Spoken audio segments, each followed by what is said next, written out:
In every writer of the word, being an author is one of the most beautiful things that could ever be. It's the idea, it's the foundation, and everything in between that allows me to be as successful as you are watching now. This isn't to brag, but being at this point in my life has made me realize why I started reading and writing in the first place, why I cherish it so much, and why this video might be the one you need right now. Hello, if you don't know me, my name is Arnel Arcega. I'm one of the healthiest authors and writers on this platform. As such, I educate people on how to read and write so that they can improve both their fluency, but also to feel better about themselves. It's all about building success, and this is what I adore with everyone around us. We all have the power to tell stories, and if you want to tell your own in a book, check out my Instagram down the link in the description, as well as my books down there as well. For now, let's get into the process of reading, writing, and even journaling to an extent. What it took for me to be able to get to this point, and why acts like this, or even just reading a book like this, matters. I've been huge into reading and writing. It's been one of my favorite things even as a kid. When I was in preschool, one of my first ever books was a Flat Stanley book that I never fully read, but when I comprehended it by second grade, it became one of my favorite books of all time.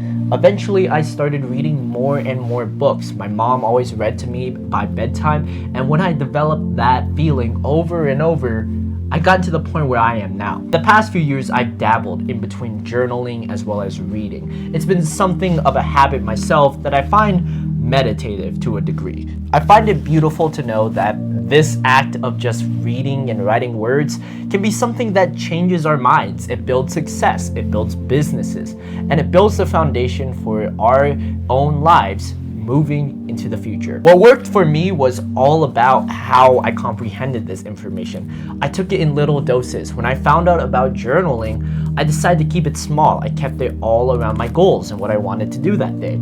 That same case applies with books. I kept it at the relatively easy level of poems. Yes, even below fiction and nonfiction, I was a poetry reader, and as such, I wrote a lot of poetry. I still do in my most recent journal, as you see here, but it helped me understand why I do this crap and why this type of information matters to you. With the rise of social media and AI, we often forget that there's a large spectrum of creativity. The right to be creative is one that can be shared on the online world, and I use this platform to my best ability. But in my real world, I want to spend as much time living the dream of being an author.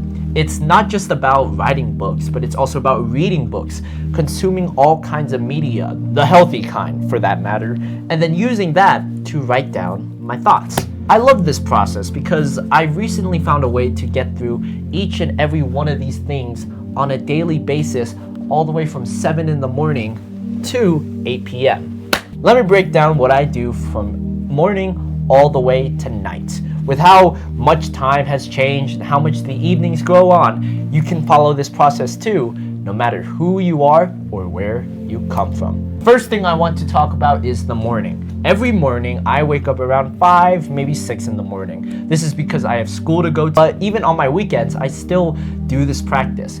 I get up from the bed, do my morning routine, which consists of meditating, brushing my teeth, cold showering, and exercising. Yes, someone can do these things, and it's very much real, but these are all just the habits that lead into the writing of that day.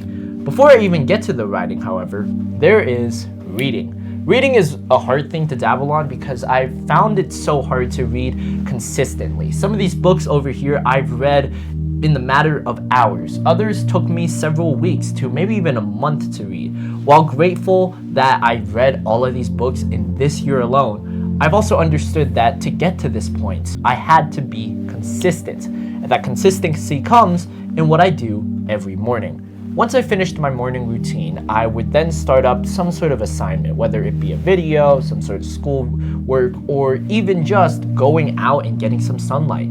After a few minutes to a half hour at that, I finally decide to open up a book. Currently, I've been rereading How to Win Friends and Influence People, but also The Right to Write by Julia Cameron. I've understood that these books help me a lot, especially in the craft that I do, and I find this practice very well, especially for me.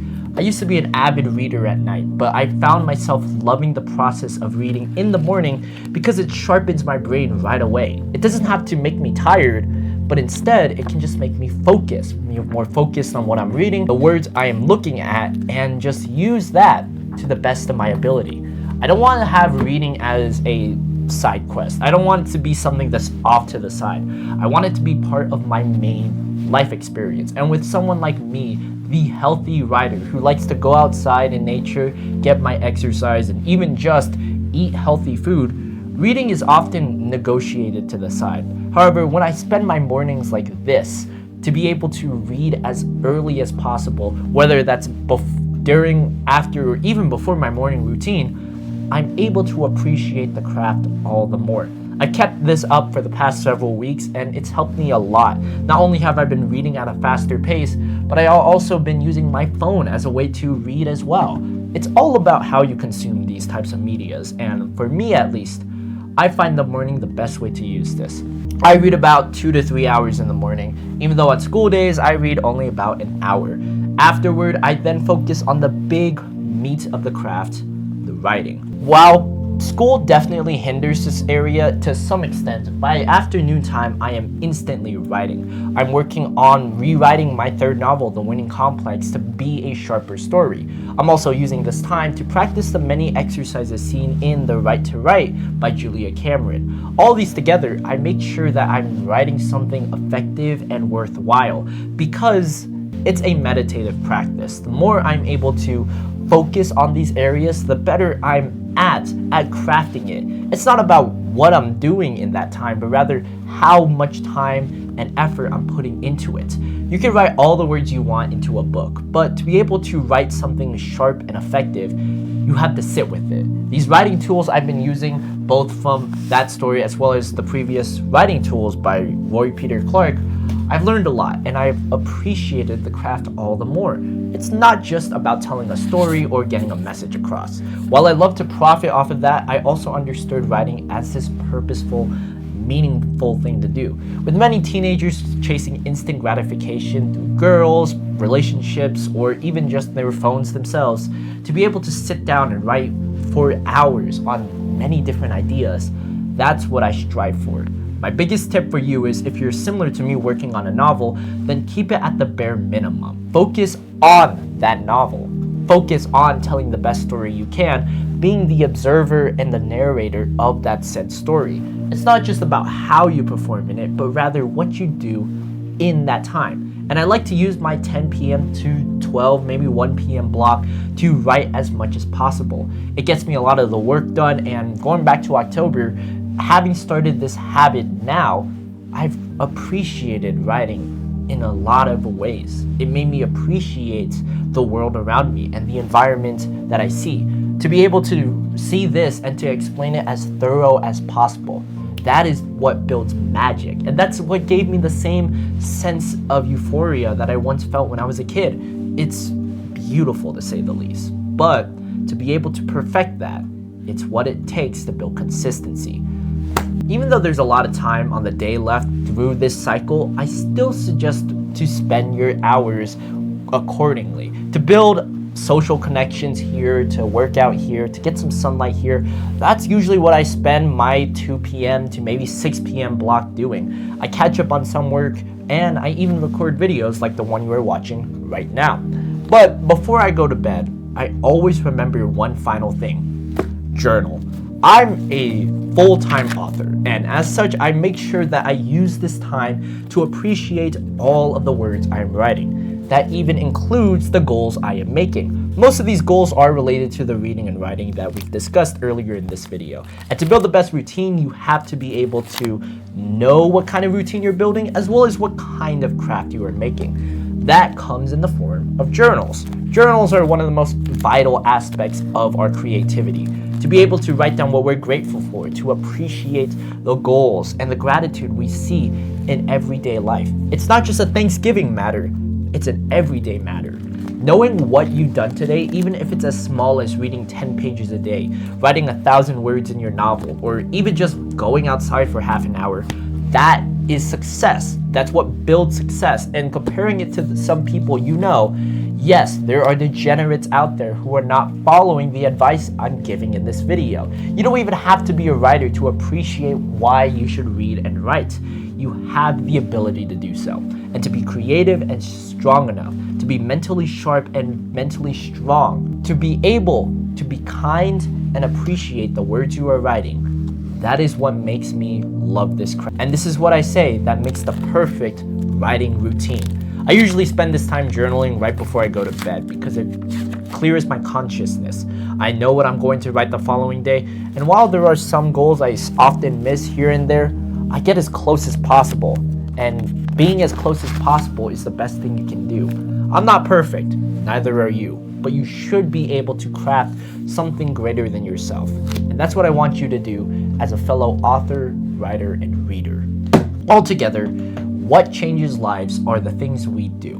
Being able to build this foundation from our morning, afternoon, and night, that is what's worked with me.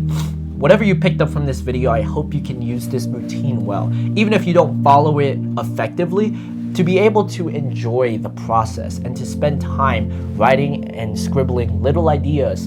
That's what builds our plan. In my previous videos, I talked about how to be a better writer, but I'm also talking about the healthy habits we do. And this is what I suggest for you. As someone who's very direct and strict with my words, I want you to understand it's a process. You have the ability to change lives all around you.